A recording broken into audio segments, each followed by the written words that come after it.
Why is it this best time to live in all of history?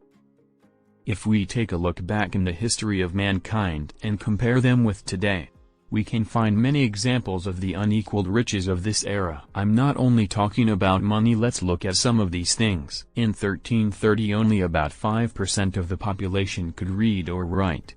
It was extremely rare for peasants to be literate.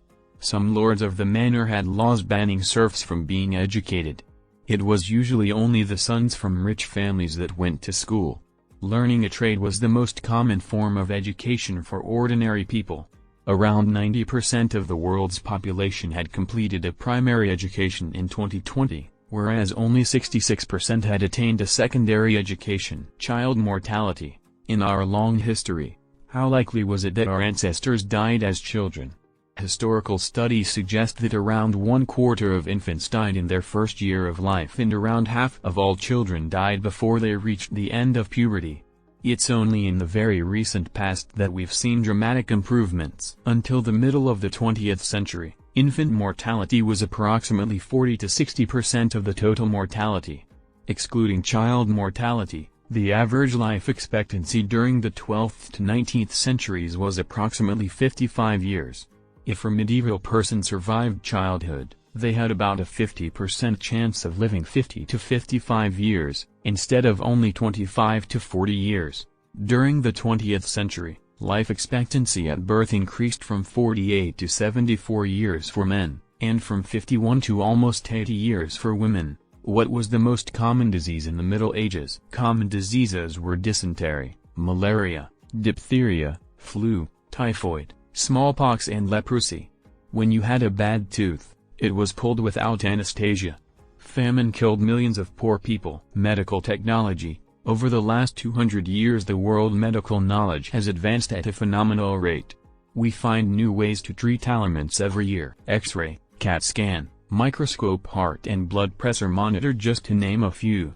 The advancements in dentistry, things like eyeglasses and pacemakers. Hearing aids, prosthetic limbs. Medieval England figure of $400 annually salary is believed to be the average income in England in the Middle Ages. 2021? According to the ONS, in 2020 the average UK salary was £38,600 for a full-time role and £13,803 for part-time role. Home and land ownership. Home ownership in medieval Europe wasn't ownership at all. In most areas people lived according to the serfdom system, whereby one wealthy person, called a lord, owned all the lands in the area. Sanitary services. Most large cities around the world have advanced sewerage systems.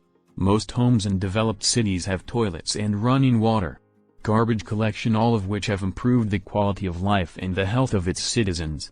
Anybody who is willing to work hard has the chance to gather wealth. We have so many opportunities at our fingertips. Seek and you shall find. If you open up your mind, you will see the rich assortment of paths you can take. Many people have a standard of living that a king would be jealous of. Many of them started with no money at all. All they had was faith and a dream. Retirement, or the practice of leaving one's job or ceasing to work after reaching a certain age, has been around since the 18th century. Retirement as a government policy began to be adopted by countries during the late 19th century and the 20th century.